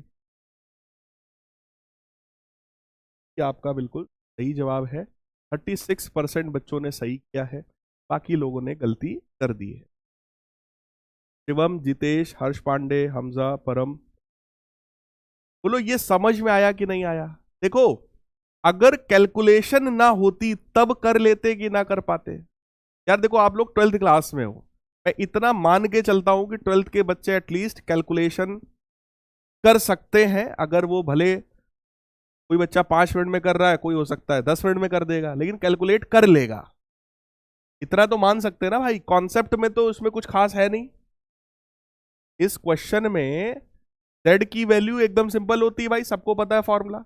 और बस जेड पता चल जाए तो बस करंट निकालना था, ईएमएफ बटे जेड। कर लोगे ना? सही है, ठीक है। नेक्स्ट क्वेश्चन देखो, अगला क्वेश्चन देखो बेटा, सीबीएसई में आए हुए क्वेश्चन है। आज के जो मैक्सिमम क्वेश्चंस हैं वो पीवाईक्यूज हैं आपके। When an alternating voltage of 220 volt is applied across a device X, current of 0.25 ampere flows through the circuit and is in phase with the applied voltage. Question को पढ़ते ही एक चीज समझ में मेरे को आ गई, इतनी में ही। क्या समझ में आया जल्दी से बताओ? यही अप्रोच आपको पकड़ना है, जल्दी से बताओ। इतना सिर्फ 2 लाइन पढ़ के क्या समझ में आया आपको? कह रहे an alternating voltage of 220 volt is applied across any device X, a current of 0.5 ampere flows through the circuit and is in phase with the applied voltage. बताओ, अगर करंट वोल्टेज के साथ सेम फेज में है, इसका मतलब वो x क्या है? बोलो, ये एक्स क्या है भाई? अगर करंट वोल्टेज के साथ सेम फेज में है तो ये एक्स क्या है? Register, right? रजिस्टर। ये 220 वोल्ट आरएमएस है, ये 0.5 भी आरएमएस है, ये बात तुम्हारी ठीक है। लेकिन वो एक्स क्या था? दैट एक्स इज रजिस्टर, ठीक है। When the same voltage is applied across another device Y, कह रहे हैं सेम वोल्टेज जब किसी दूसरे डिवाइस Y पर लगाया गया, same current flows through the circuit. पहली बात, जब दूसरे डिवाइस के साथ यूज किया तो सेम करंट फ्लो हो रहा है। अगर सेम करंट फ्लो हो रहा है बेटा, तो इसका मतलब दोनों का रेजिस्टेंस भी सेम रहा होगा। बोलो यार, क्वेश्चन को पढ़ो, ध्यान से पढ़ो। When the same voltage apply तुम कर रहे हो और सेम करंट फ्लो हो रहा है वाई के साथ, इसका मतलब रेजिस्टेंस ऑफ एक्स बराबर रेजिस्टेंस ऑफ वाई। एक्स का रेजिस्टेंस और वाई का रेजिस्टेंस आपस में क्या हो जाएगा? बराबर हो जाएगा, है ना? Flows through the circuit but it leads the applied voltage by π/2। कह रहे करंट जो है वो वोल्टेज से आगे है, वो भी π/2 है। क्या ये वाई कैपेसिटर हो गया? क्या ये वाई कैपेसिटर हो गया बेटा? एक पार्ट तो शायद यही है। कह रहे name the device X and Y, तो एक्स आपका हो गया रजिस्टर और वाई क्या हो गया आपका? कैपेसिटर। अब अगर ये कैपेसिटर है तो कैपेसिटर के लिए रेजिस्टेंस तो लिखते नहीं है, उसके लिए क्या लिखते हैं? एक्सी, है ना? XC, capacitive reactance, right? ये दोनों आपस में बराबर, यानी कि क्वेश्चन में क्या गिवन है आपको? R is equal to XC given है, ठीक है? ठीक, name the device X and Y, तो ठीक है भाई, ये बात हो गया। Calculate the current flowing in the circuit when the same voltage is applied across the series combination of them. यानी ये क्वेश्चन तुम्हारा आरसी सर्किट का हो गया। आरसी सर्किट में आपसे कह रहे हैं कि भाई करंट की वैल्यू बता दो, कैलकुलेट द करंट फ्लोइंग। तो आपसे आरएमएस करंट पूछ रहा है, खाली आरएमएस करंट पूछ रहा है ना? तो आई आरएमएस कितना होता है बेटा? That is E RMS divided by Z, है ना? ई आरएमएस हमें गिवन है, फुल गिवन है 220 वोल्ट हमें पता है, डिवाइडेड बाई जेड कितना होता है? आरसी सर्किट में जेड होता है, बोलो, अंडर रूट के अंदर R square plus XC square. और क्वेश्चन में क्योंकि बोल रहे हैं आर और एक्सी दोनों आपस में कैसा है? बराबर है ना? अगर ये दोनों आपस में बराबर है तो it will become 220 divided by twice, है ना? अब देखो हमें क्या पता है यहां पर, अगर रजिस्टर है, रजिस्टर में बेटा आरएमएस वैल्यू पता है, हमें करंट पता है। क्या रजिस्टर के लिए ऐसा लिख सकते हो? ई आर एम एस बराबर I R M S into R. तो ई आर एम एस कितना है बेटा? 220 वोल्ट। करंट कितना है? 0.5 एम्पियर। रेजिस्टेंस यहां से मिल जाएगा तुम्हें। रेजिस्टेंस कितना मिलेगा? 220 बटे 0.5। वैल्यू आ जाएगी कितनी? 440 ओम। ये रेजिस्टेंस है और यही एक्सी भी है। दोनों की वैल्यू 440 है। 440 का स्क्वायर, 440 का स्क्वायर, क्या ये 2 टाइम्स 440 का स्क्वायर हो जाएगा बेटा। भाई आर और एक्सी दोनों आपस में बराबर हैं, तो R square plus XC square करोगे 2r स्क्वायर बन जाएगा, है ना। 2 टाइम्स 440 का होल स्क्वायर। तो ये तुम्हारी वैल्यू आ गई 220 डिवाइडेड बाई 440 का स्क्वायर है, स्क्वायर रूट से बाहर निकालोगे 440 बाहर आएगा, रूट 2। ये कैंसिल होगा, 2 आएगा, यानी 1/2 under root 2। This is the value of IRMS। Solve हो गया भाई। 45 सेकेंड्स है, आंसर कर दो नलायकों, अब तो कर दो। सॉल्व हो गया। 1/2 अंडर रूट 2। जल्दी से बताओ इनमें से कौन सा होगा?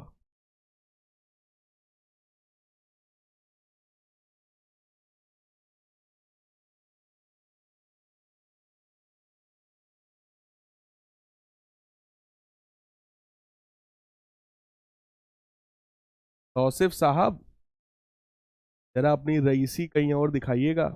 गलत बात है जो आप कमेंट में कर रहे हैं, दिस नॉट गुड।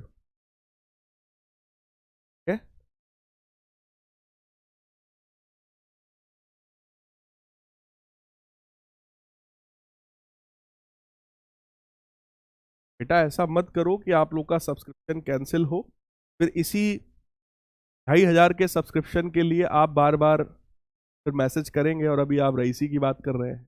गलत बात है। 1/2 अंडर रूट 2 क्या? 2 होता है 1.414 मल्टीप्लाइड बाई 2 का रेडिकल, तो 1.235 यानी 0.5 जैसा, तो फिर क्लोजेस्ट आंसर हमारा राइट। पॉइंट क्या हुआ अभी? मैंने 1/2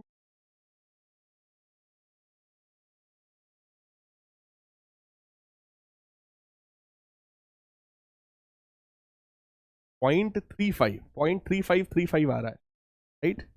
ये वाला सही है। 0.35 इसको सॉल्व करेंगे तो 0.35 एम्पियर, ठीक। तो बी ऑप्शन आपका बिल्कुल सही है। 52% ने बिल्कुल सही किया है, राइट। पायल, जितेश, चंदन, परम, आदर्श, वेरी गुड। ठीक है भाई। नेक्स्ट नेक्स्ट क्वेश्चन देखो। अगला क्वेश्चन है, an alternating current of 1.5 milli ampere.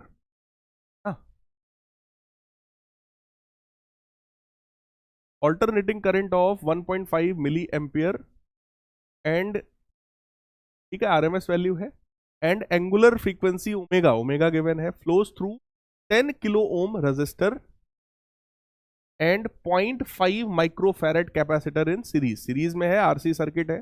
Calculate the value of RMS voltage across the capacitor and impedance of the circuit. यानी कि आपको आरएमएस वोल्टेज कह रहे हैं कैपेसिटर के अक्रॉस, यानी जिसको अभी तक हम ईसी बोलते थे, आपको वो निकालना है, राइट। ई आरएमएस मतलब कैपेसिटर के अक्रॉस ऐसा, ये तुम्हें निकालना है। आरएमएस वैल्यू निकालनी है ईएमएफ की कैपेसिटर के अक्रॉस, और सर्किट का इंपीडेंस यानी कि जेड भी आपको निकालना है। ये दो चीजें निकालनी है, ठीक है। फटाफट करिएगा, 2 मिनट का समय आपको दे रहा हूं, सब अटेम्प्ट करो बेटा, अटेम्प्ट करिए सभी लोग।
चलिए ठीक है।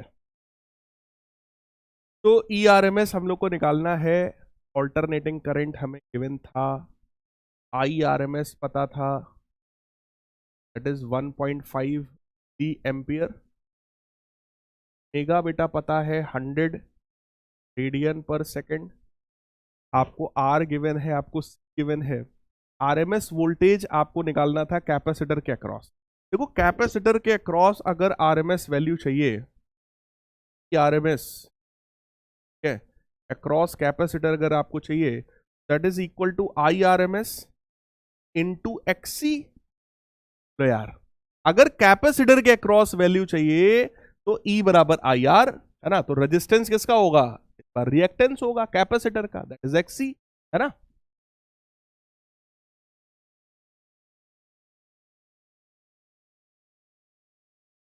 तौसीफ साहब क्यों बेटा मजबूर कर रहे हो है?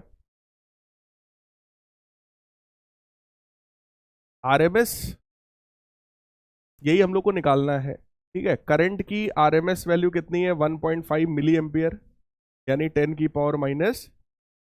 XC जो होता है that is 1 upon omega C।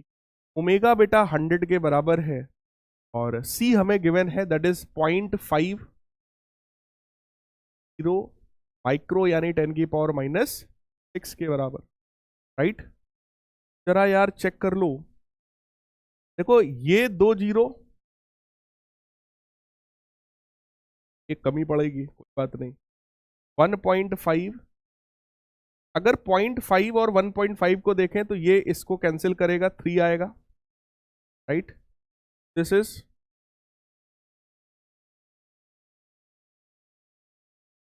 This is 3 into 10 की पावर माइनस 3 डिवाइडेड बाई 10 की पावर माइनस 4।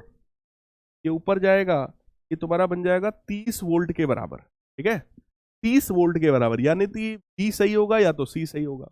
अब आगे की बात कर रहे हैं, इंपीडेंस बता दो, तो इंपीडेंस यार Z है, that is under root R square plus XC square.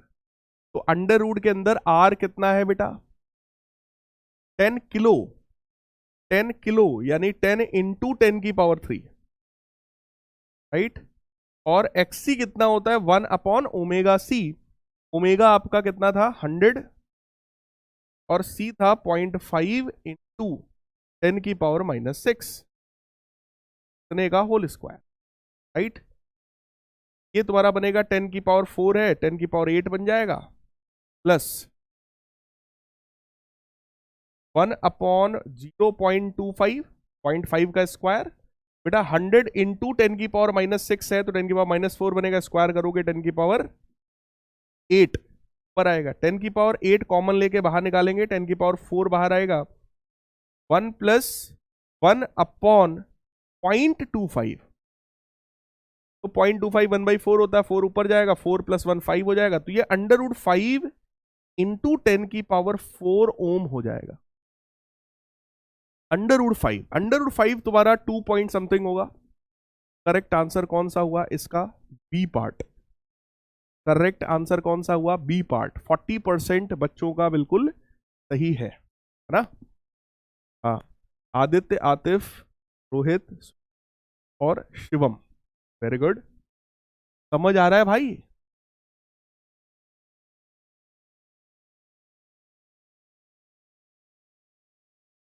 ठीक है। चलिए, तो 30 वोल्ट और ये वैल्यू सॉल्व होकर के आ गई है 5 अंडर रूट 5 इंटू 10 की पावर 4, राइट। यही हम लोगों ने भी, यही मैंने भी किया था, ठीक है भाई। तो LCR सर्किट चलो आज नहीं करते, टाइम फिर काफी ज्यादा हो जाएगा। होमवर्क में एक क्वेश्चन मैंने आपको दिया, देखो जितने भी क्वेश्चन मैं आपके लिए होमवर्क में लेकर के यहां पर आता हूं, that all are selected questions, और इसीलिए इसीलिए आपको यहां पर सोल्यूशन भी मैं दे देता हूं, ठीक है। तो ईमानदारी से क्वेश्चंस को अटेम्प्ट करना। दूसरा क्वेश्चन आपका ये रहा, ठीक है। तीसरा क्वेश्चन आपका ये रहा, राइट। और यही 3 क्वेश्चंस प्यारे बच्चों आपको होमवर्क में करना है, राइट। हाँ, आज की क्लास में भाई सबसे आगे कौन है, उत्कर्ष राठी हैं, मनीषा, स्नेहा, गरिमा पांडे, ये बातला साहब हैं, कंचन हैं, आदित्य हैं, सुप्रिया, आर्यन और सपना। ये इतने बच्चे हैं जिन्होंने 7 में से 7 क्वेश्चन, सारे के सारे क्वेश्चंस को सही सॉल्व किया है, फास्ट भी सॉल्व किया है। Very good. तो प्यारे बच्चों, हम लोग अब मिलेंगे अपनी नेक्स्ट क्लास में। कल उम्मीद करता हूँ आपकी क्लास है ना? कल है आपकी क्लास, क्योंकि मेरे पास अभी फिलहाल ऐसी कोई सूचना नहीं है कि आपकी कल छुट्टी है। तो कल कोई छुट्टी नहीं है, कल टीचर्स डे है, तो टीचर को आराम मिलना चाहिए। नालायकों, तुम लोग आराम करोगे हैं? तो कल की क्लास होगी, कल हम लोग आगे बढ़ेंगे और एलसीआर सर्किट के बारे में पढ़ाई करेंगे। राइट, मिलते हैं प्यारे बच्चों कल की क्लास में। तब तक के लिए गुड बाय, टेक केयर। तोड़ मेहनत करते रहिए, तो आप लोग चैट में करते हो भाई, थोड़ा आगे बढ़ो इससे, हाँ बस आगे बढ़ो और पढ़ाई करो यार। आखिरी 4 महीने रह गए हैं तुम्हारे पास, बहुत समय नहीं है बेटा आप लोग के पास। राइट, ठीक है भाई, मिलते हैं नेक्स्ट क्लास में। Bye, take care.